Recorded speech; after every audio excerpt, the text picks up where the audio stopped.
Oke, Assalamualaikum warahmatullahi wabarakatuh. Balik lagi bersama saya Aan Hendrawan. Pada video kali ini kita akan belajar tentang information disclosure. Information disclosure adalah sebuah kondisi di mana informasi yang seharusnya bersifat rahasia atau hanya user tertentu yang dapat mengaksesnya malah dapat diakses oleh orang lain. Nah, ini adalah sebuah jenis kerentanan keamanan yang dimana data rahasia dapat bocor dan terpapar kepada orang lain atau entitas yang tidak seharusnya memiliki akses ke informasi tersebut. Nah, data seperti apa? Contohnya yaitu data pengguna, informasi keuangan, username, password, dan lain-lain. Oke, mungkin langsung saja. Di sini saya akan menggunakan lab dari portswigger.com. Sini kita open. Oke. Nah, pada lab yang pertama ini information disclosure in error message, yaitu kita ditugaskan untuk mencari sebuah versi number dari sebuah framework. Kita open.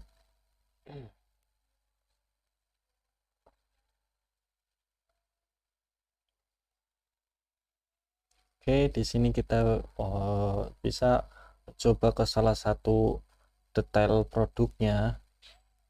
Oke, di sini bisa kalian lihat ada sebuah parameter. Di sini ada ID 1 ya. Kita coba buat ganti ID-nya menjadi 2. Apa yang terjadi? Nah, dia langsung berubah gambarnya ke ID 2. Nah, itu kita bisa coba misalkan 100, ada nggak nih di dalam database ID 100 ini. Nah, ternyata dia tidak mempunyai database produk dengan ID 100. Oke. Kita bisa ganti, misalkan di sini kita ganti dengan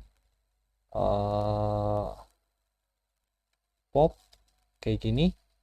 Nah, ternyata dia error ketika kita memasukkan sebuah string karena dia hanya menginputkan sebuah number ya atau sebuah integer. Ketika kita inputkan sebuah string, dia akan error. Nah, kalau kalian perhatikan di sini di bawah ini ada sebuah Apache Struct. Ini tuh yang akan menjadi informasi kita atau kita menjadi flag kita gitu. Kita bisa copy, kita coba kita paste CVE. Nah, kalau kalian mencari ini tuh bisa apa namanya? Mendapatkan informasi-informasi kerentanan-kerentanan apa yang mungkin terdapat pada sebuah framework Apache Struct 22331 ini. Oke, kita coba ke lab yang berikutnya. Oh ya, untuk menyelesaikan lab ini kalian bisa ini aja ke submit solution. Kita paste aja di sini, kita submit. Oke. Selanjutnya untuk lab yang kedua, di sini information disclosure on the bug page. Kita open. Oke, nah di sini kita ditugaskan untuk mencari sebuah secret key. Oke, bisa kita open new tab.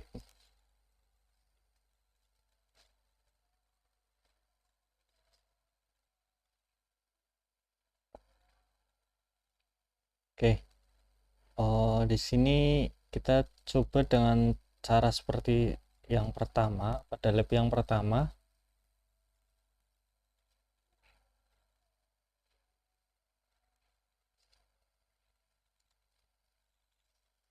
Kita coba dengan memasukkan sebuah string pop kayak gini.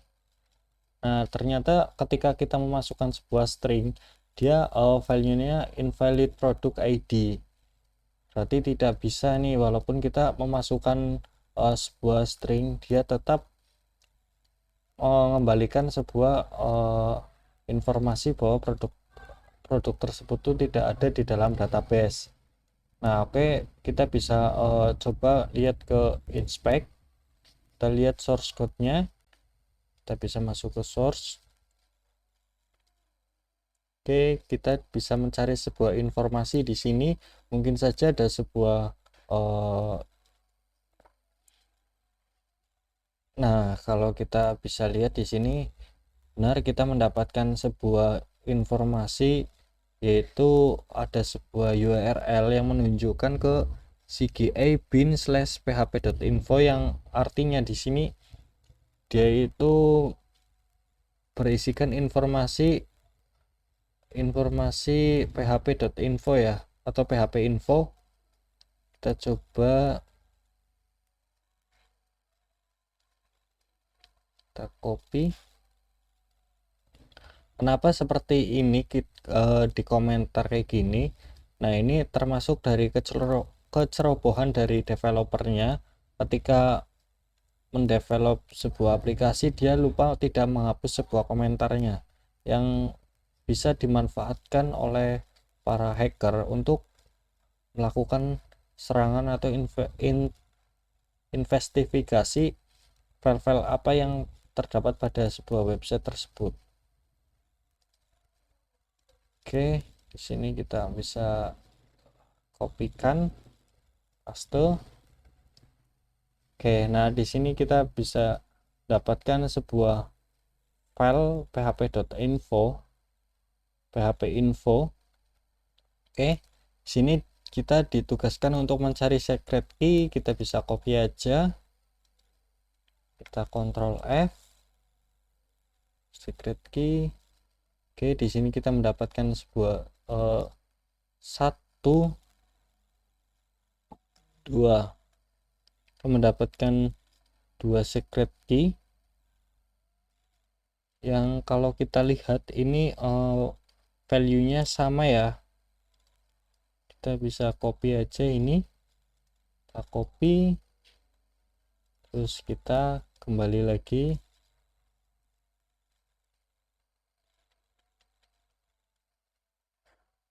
kita bisa submit, kita paste, dan kita oke.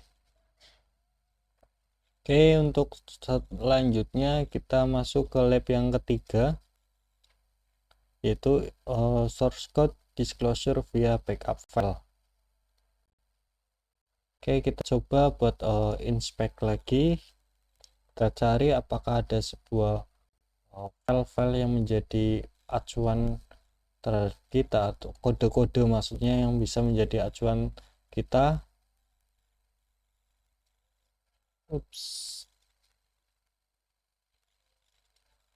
Sorry, ini kita open new tab. Ini source code disclose via backup file.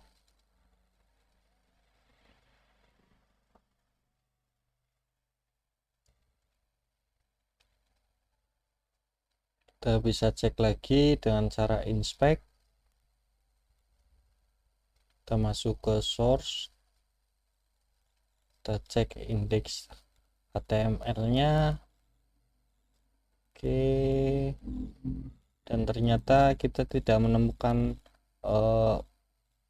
sebuah URL yang memungkinkan kita dapat akses ya di sini ya. Oke, mungkin bisa kita dengan cara lihat page-nya robot.txt seperti ini. Oke, nah ternyata dia ada yang diizinkan, dan ini di disallow, yaitu pet backup. Kita coba,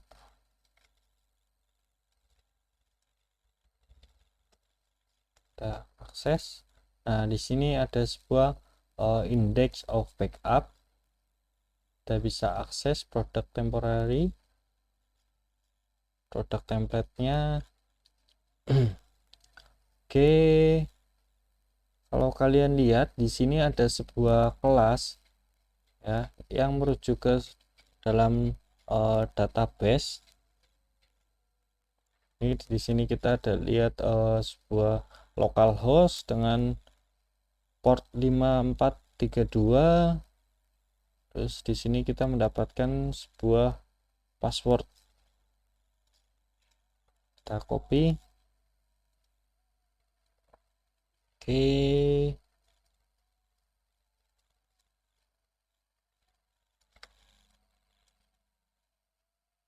Selanjutnya bisa kita submit, kita paste. Oke.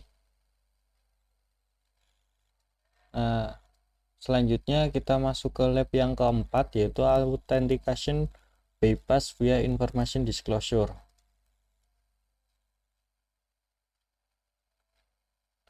Kita akan bypass autentikasi menggunakan ini, kita bisa gunakan proof suite sebagai alatnya ya.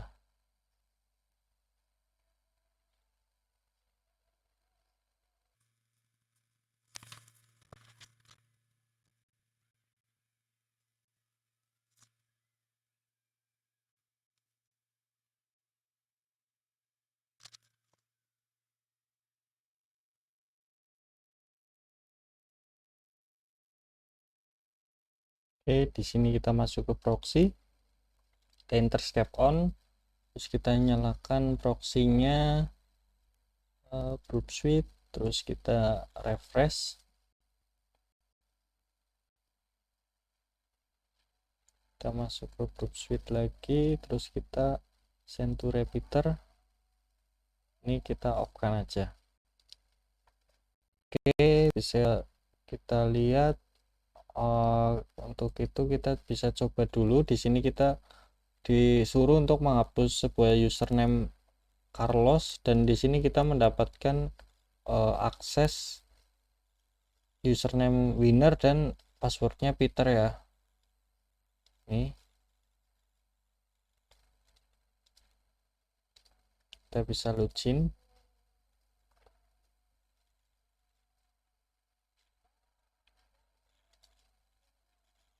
Winner, kita ini Peter, kita login. Nah, bisa dilihat di sini adalah kita masuk sebagai username biasa, bukan administrator. Jadi di sini kita tidak dapat menghapus username Carlos. Nah, untuk itu karena di sini kita ditugaskan untuk menghapus username Carlos, kita harus login sebagai administrator. Oke. Untuk login sebagai administrator, biasanya di sini kita tambahkan /administrator atau /admin, biasanya ada /login dan lain-lain. Itu bisa kalian cari-cari aja, atau bisa kalian cari juga menggunakan aplikasi OWASP ini ya. Ini menggunakan ini. Oke, di sini kita coba admin.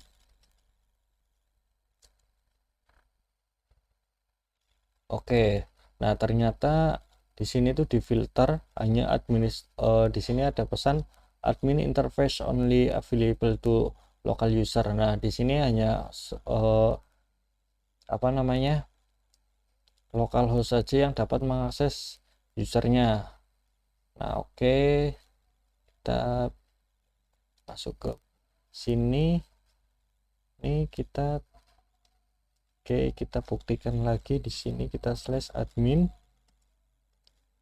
Ups, kita wow. Oke, di sini kita send. Oke, nah di sini bisa dilihat pesannya itu sama. Sorry, ini lupa dihapus.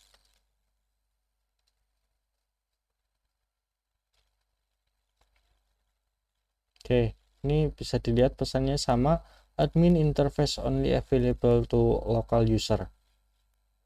Oke, mungkin di sini kita ganti menjadi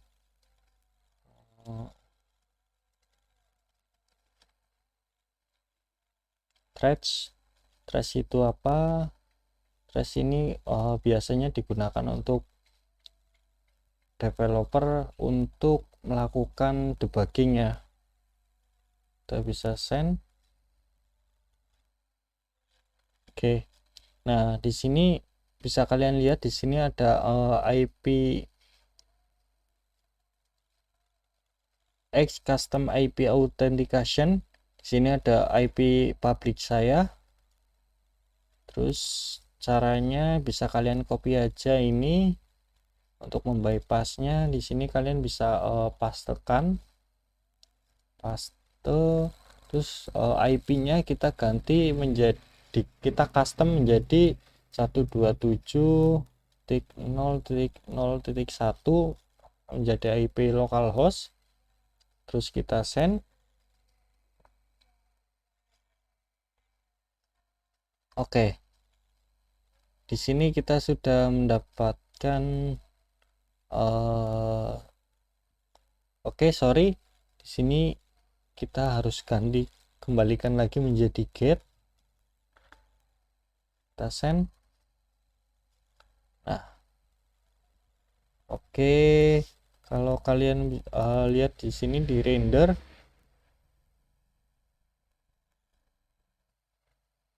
nah di sini kita sudah berhasil masuk sebagai administrator, atau kita berhasil masuk ke admin panelnya ya.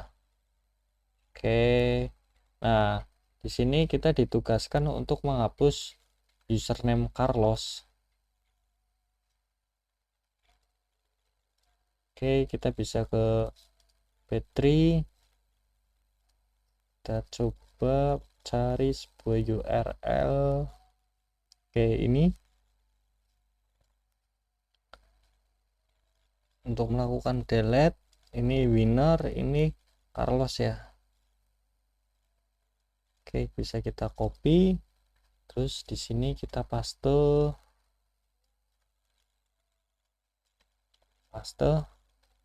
untuk menghapus username Carlos. Kita bisa send.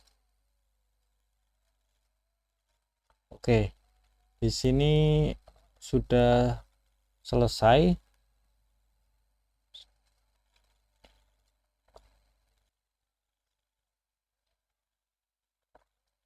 Oke, ternyata terjadi kesalahan di sini. Saya double ya, double slash, harusnya satu. Bisa kita send.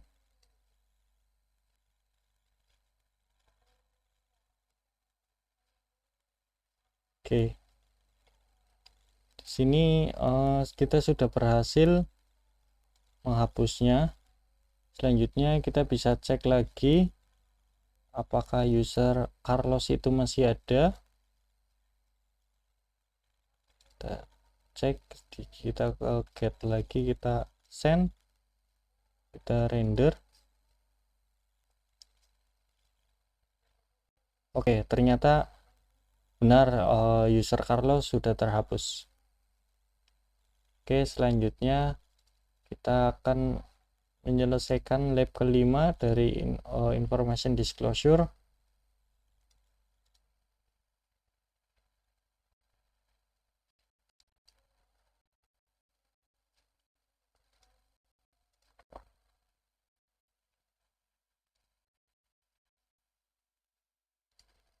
Ups.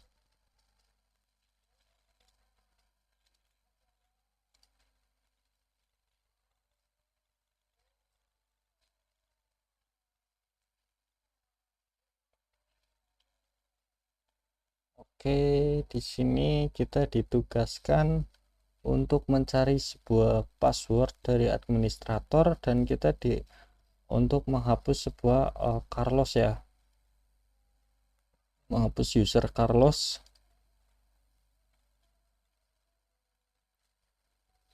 via control history.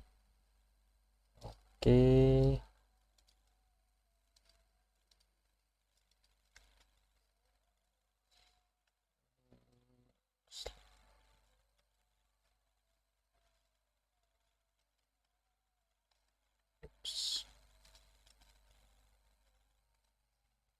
saya tidak ada.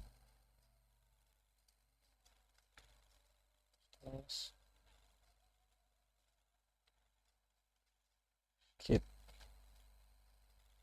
Oke, ternyata di sini ada directory git. Di sini kalian bisa cari aja menggunakan OASP-ZAP juga untuk mencari path dari URL-nya atau parameternya ya. Oke, di sini selanjutnya bisa kita download aja ini semuanya. Kita download semuanya dan kita analisis apa namanya? File ini yang memungkinkan ada sebuah password di sini. Untuk memudahkannya kita bisa download aja.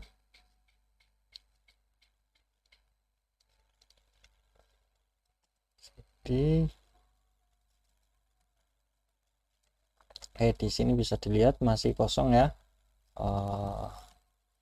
Oke, terus kita bisa menggunakan widget get min r untuk kita download semuanya. Terus tadi mana ini, kita copy, kita paste, ntar kita tunggu.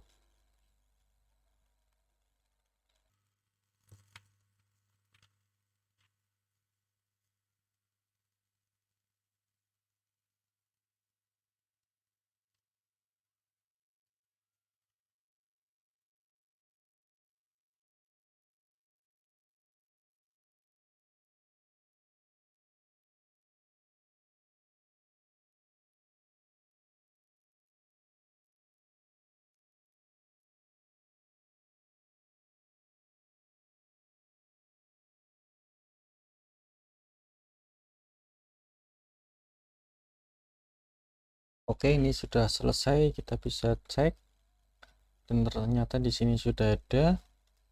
Oke, kita masuk ke files, kita ke download. Oke, di sini kalau kita buka dengan file secara biasa, di sini foldernya kosong. Untuk melakukan analisisnya kita bisa menggunakan git. Kita open dengan git. Oke, di sini ada dua file, admin.conf dan adminpanel.php. Oke, mungkin bisa kita view history. Oke, di sini tidak ada. Oke, kita coba ke admin.conf, kita view history. Oke, dan di sini kita mendapatkan sebuah informasi, ada sebuah apa namanya, password yang sudah dihapus dari adminnya, tapi di sini kita mendapatkan historinya itu. Kita bisa copy aja.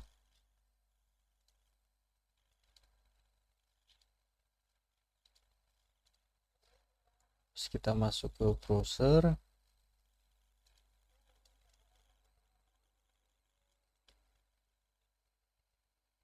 Kita login sebagai administrator. Terus di sini kita paste, kita login. Oke, di sini sudah berhasil login. Kurang lebihnya seperti itu tutorial pada video kali ini. Mohon maaf jika ada kurang atau salah-salah kata. Wassalamualaikum warahmatullahi wabarakatuh.